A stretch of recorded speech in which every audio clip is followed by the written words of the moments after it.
Hi, my name is Andrew, and I am a tutor for AP Computer Science, Government, and English Literature. I've been tutoring for over 3 years now, and I'm currently attending the University of Chicago.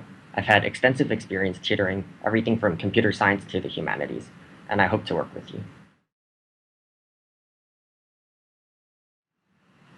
Today, we're going to cover one of the most essential questions in United States politics. How do candidates decide on what states to campaign in? And so, if you can see here, this is the map of the United States. And there are quite a few states to choose from, 50 in fact. And this is incredibly inefficient when it comes to people actually campaigning, because it's literally impossible for a candidate to reach every single state and make the impact that they would want to. So instead, candidates have to decide how to use their time and resources strategically and pick out a few key states to focus on in order to maximize their chances at winning at an election. So one way that candidates could consider maximizing their chances is simply on focusing on getting the most electoral college votes possible. And so here we have a map of the United States. So if we compare these two different maps, we see that the top one simply lists all of the different states with how they voted in the 2012 elections, along with the number of electoral college votes that they each get, while the bottom map also demonstrates which of these states are actually swing states. And so there's a very key difference here, because the swing states, as we think of them, aren't always the biggest states. For example, if we look here to California or to Texas, these are states with some of the highest electoral vote counts, 55 and 38. However, they're not considered swing states, and that means that candidates often don't spend a lot of time actually campaigning there.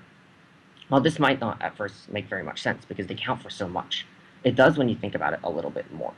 These states aren't actually considered swing states because they already vote very heavily in one direction. They're highly partisan. And that means that no matter how much one party campaigns for that state, they're unlikely to change sides. So any time spent campaigning in that state is largely wasted. On the other hand, the swing states such as New Mexico or Michigan or even Ohio are states that are much more closely contested. In other words, either side could easily take the state if they just campaign a little more, while they also count for a significant number of electoral college votes.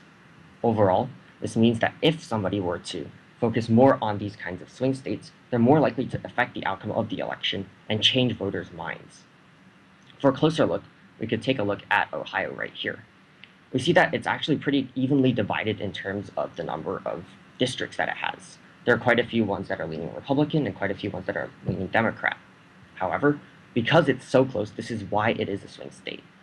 It's because just a little bit of extra campaigning could tip over the edge and force voters or persuade voters to vote for the other side that candidates focus so much on these kinds of swing states. So this gives us enough information to tackle an actual AP problem. So here we can see FRQ from the 2015 United States Government and Politics exam. And if we zoom in into the relevant portion, we see that there's actually a map here, which is how the map of the United States is apparently viewed by presidential candidates. So the question asks us to describe the message that this cartoon conveys.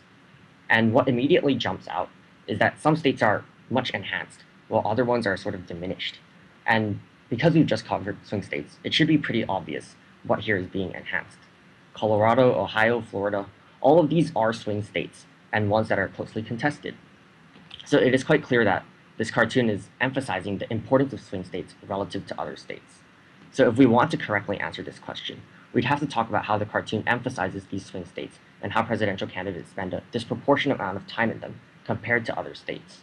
And because this is the AP US government exam, we'd also have to describe what a swing state is in our answer to this, which we've just done.